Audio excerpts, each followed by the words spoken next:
पहलव पहलव मूलतः पार्थिया के निवासी थे। पहलव साम्राज्य का संस्थापक मित्रदात प्रथम था, लेकिन भारत पर आक्रमण करने वाले पार्थियन सरदार मूलतः सिस्तान तथा आर्कोसिया से आए थे, जिन्हें भारतीय ग्रंथों में पहलव कहा गया है। इनमें मुख्य बोनोनीज, स्पेलिरस तथा गोंडोफनीज थे। इनके शासनकाल में एक अभिलेख तथ्यवाही है, जिनमें 103 ईस्वी की तिथि अंकित है। ईसाई अनुसूची में उसे संपूर्ण भारत का राजा कहा गया है। तक्षशिला से गोंडोफनी के 2 प्रकार के सिक्के मिले हैं। कुछ सिक्कों पर उनके चित्र और चिन्ह के साथ उसके वायसराय, सपेदन और शतवस्त्र के नाम भी दिखाई देते। गोंडोफनीज के शासनकाल में प्रथम ईसाई धर्म प्रचारक सेंट थॉमस भारत आया।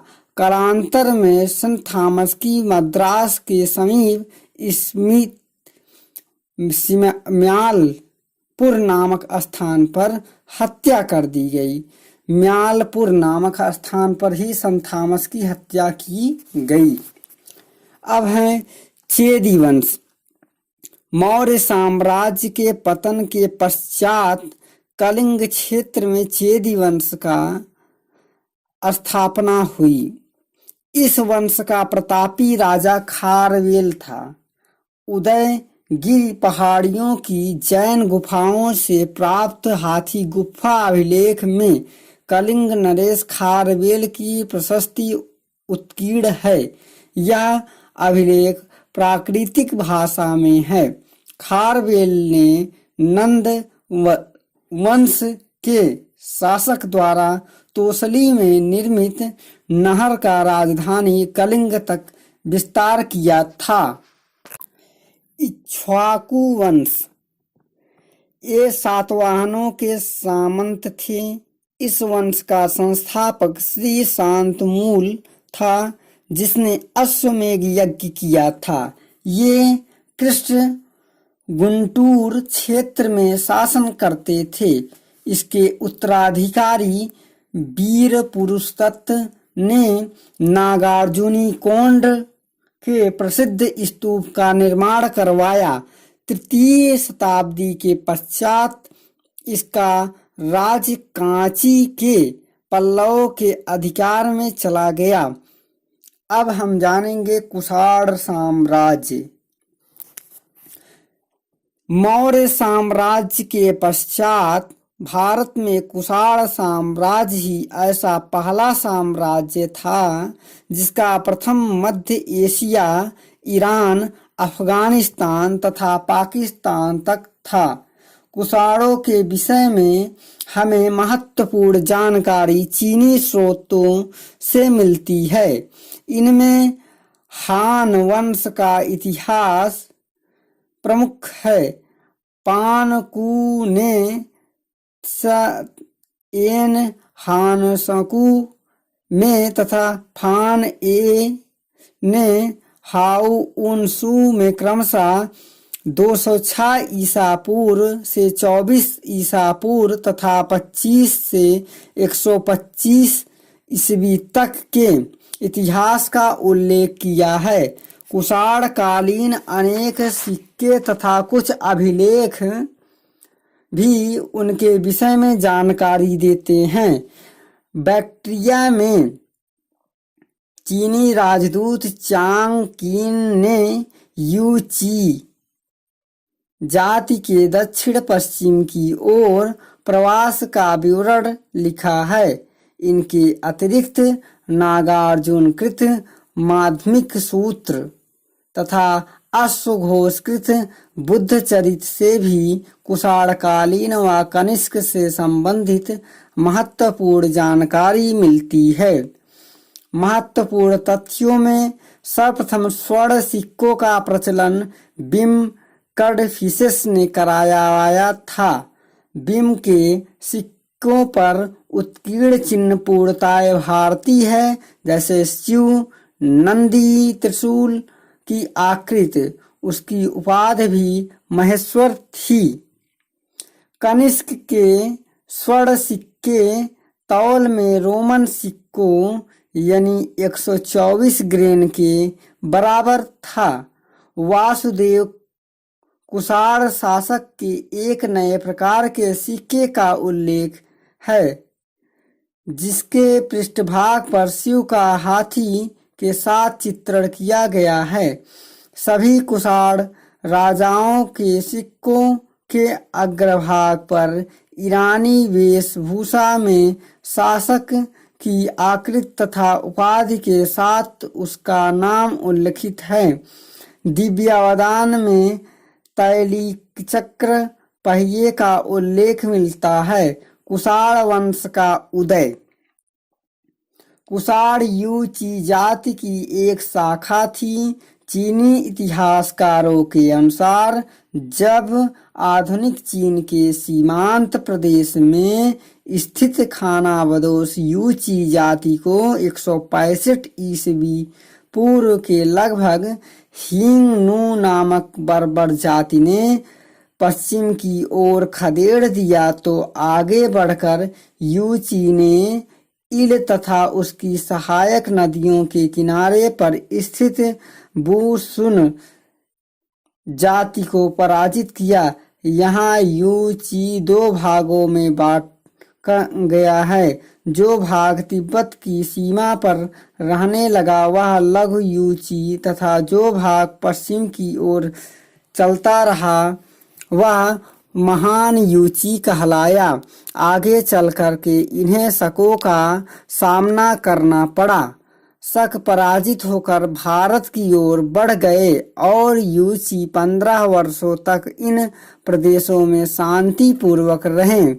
यहाँ वुशुन के राजा, जिसे यूची ने परास्त करके मार डाला था, के पुत्र ने उन्हें ह्यूमनू की सहायता से पराजित करके यहाँ से भी खदेड़ दिया। अब वे लगभग 10 ईसा पूर्व अक्सास घाटी में अस्थायी रूप से रहने लगे। यूची 5 भागों में बट गए थे। ह्यूमीचोंगमो, कुईसांग, ही थ्यूम और काओहू। अंत में इनमें कुईसांग कुषाण शाखा ने सर्वाधिक शक्ति का प्रमुखता प्राप्त की। कैडफिसस प्रथम 15 ईस्वी से 65 ईस्वी। कैडफिसिज प्रथम या कुजुल कैडफिसिज के प्रथम पूर्वतम सिक्कों पर यूनानी शासक हार्मियस का नाम भी मिलता है।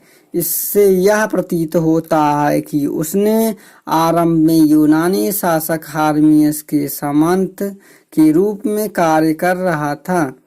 इसी दौरान उसने 4 अन्य यूची शाखाओं पर सर्वोच्चता प्राप्त कर ली। कालांतर में वह स्वतंत्र शासक बन गया तथा उसका राज्य ईरान की सीमा से सिंध या संभवतः झेलम नदी प्रदेश में सम्मिलित थे।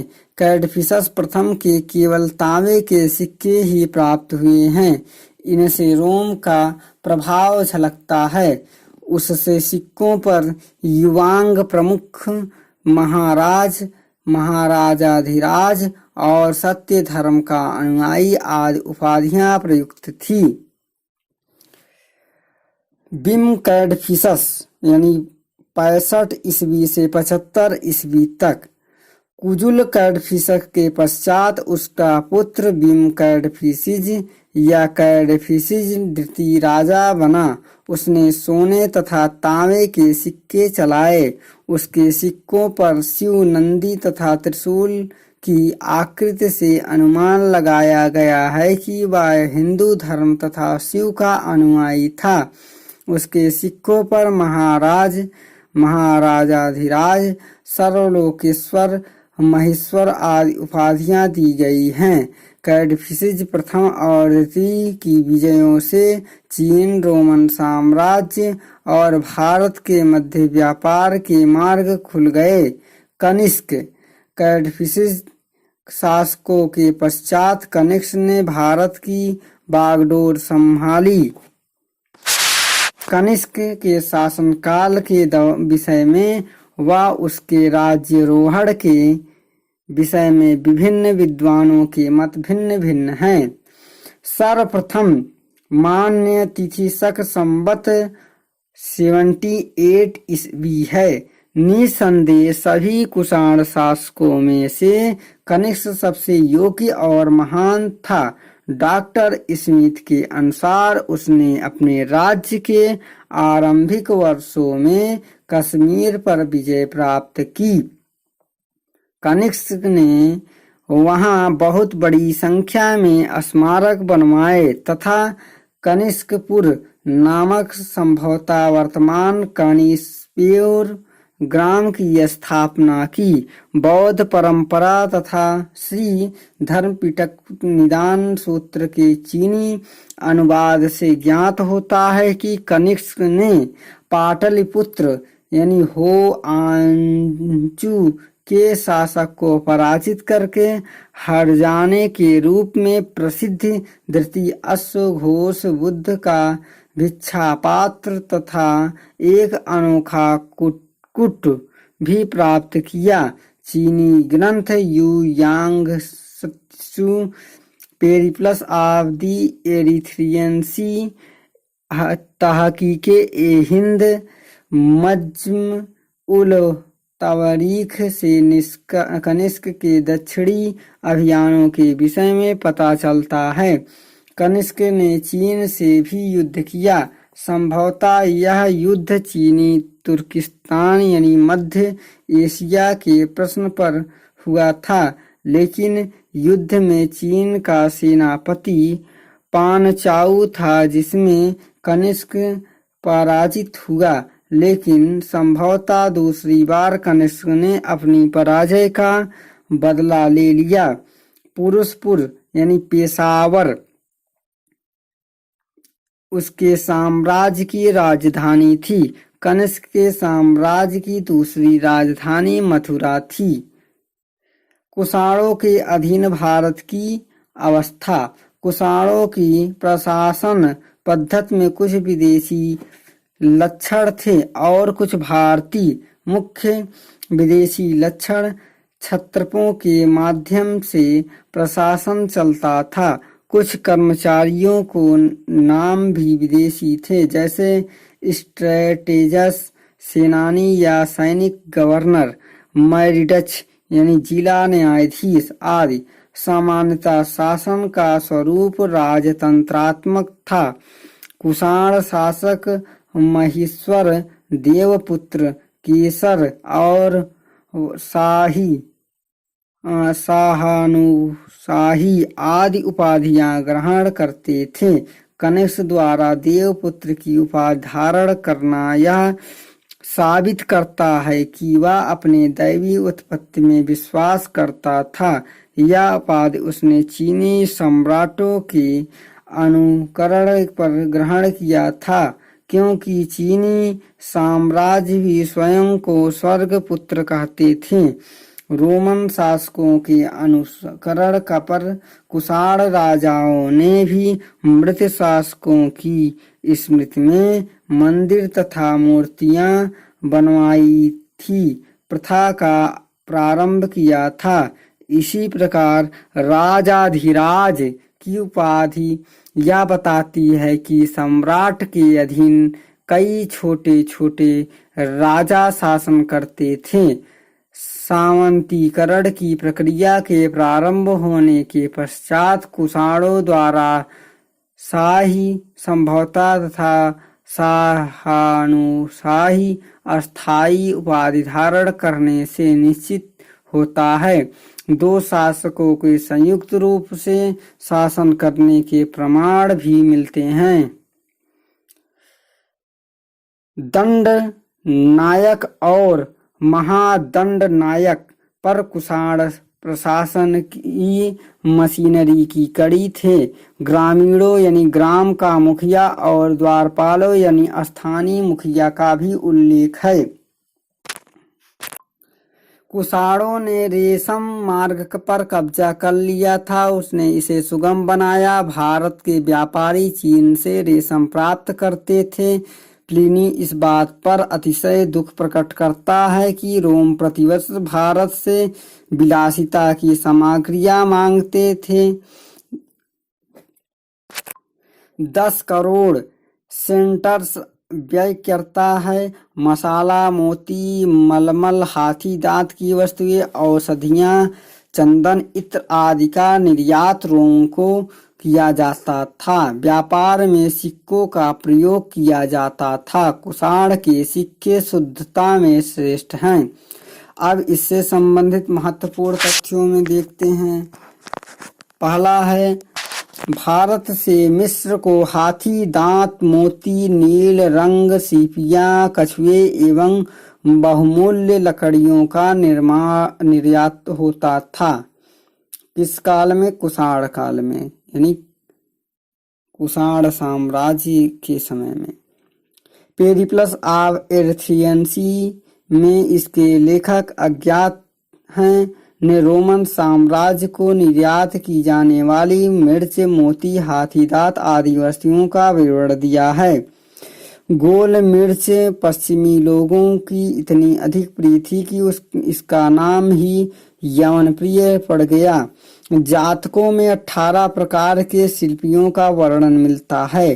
बौद्ध ग्रंथ दीर्घनिकाय में 24 महावस्तु में 36 राजगृह के शिल्पी तथा मिलिंद प्रहों में 75 प्रकार के व्यवसायों का उल्लेख है। मथुरा यानी साटक एक प्रकार का वस्त्र का निर्माण केंद्र था। पतंजलि ने भी इसका उल्लेख किया है। निगम अंकित 5 यूनानी सिक्के तक्षशिला से प्राप्त हुए हैं।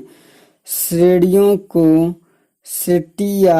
चेट्टियार कहा जाता था। दक्षिण भारत में बिम कटफिसेस और कनिष्क के शासनकाल में कुषाणों का व्यापारिक संबंध चीन से था। व्यवहार में लाने हेतु कुषाण शासकों ने बड़ी मात्रा में तांबे के सिक्के उत्तर तथा पश्चिमोत्तर भारत में प्रचलित करवाए थे।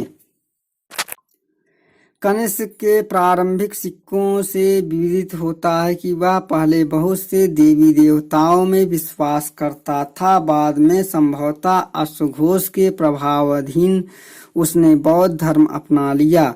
बौद्ध धर्म के प्रचार व प्रसार हेतु उसने बहुत प्रयास किए। कनिष्क ने बौद्ध धर्म की महायान शाखा को संरक्षण दिया। बौद्ध धर्म की चौथी महासभा कुंडलवन कश्मीर में कनिष्क के काल में हुई, जिसमें विद्वान वसुमित्र, अश्वघोष, नागार्जुन और पार्श्व भी सम्मिलित थे। कनिष्क के दरबार में सबसे महान साहित्यिक व्यक्ति अश्वघोष की रचनाओं की तुलना मिल्टन, गेटे, कांट और वॉल्टेयर की रचनाओं से की जाती है। उसने बुद्ध चरित्र, सौंदर्यानंद तथा सरितपुत्र प्रकरण की रचना की। इसमें प्रथम 2 महाकाव्य तथा अंतिम नाटक ग्रंथ हैं। नागार्जुन कनिष्क के दरबार का महान दार्शनिक ही नहीं अपितु वैज्ञानिक भी था। उसकी तुलना मार्टिन लूथर से की जाती है तथा उसे भारत का आइंस्टाइन कहा जाता है। उसने अपनी महान पुस्तक माध्यमिक सूत्र में सापेक्षता सिद्धांत को प्रस्तुत किया है। चतुर्थ बौद्ध महासभा का अध्यक्ष वासुमित्र भी उसके दरबार का रत्न था। उसने बौद्ध धर्म के विश्वकोश महाविभाषा सूत्र की रचना की। चरक ने औषधि संबंधी प्रसिद्ध पुस्तक चरक संहिता की रचना की। यानी चरक द्वारा लिखित रचना चरक संहिता है।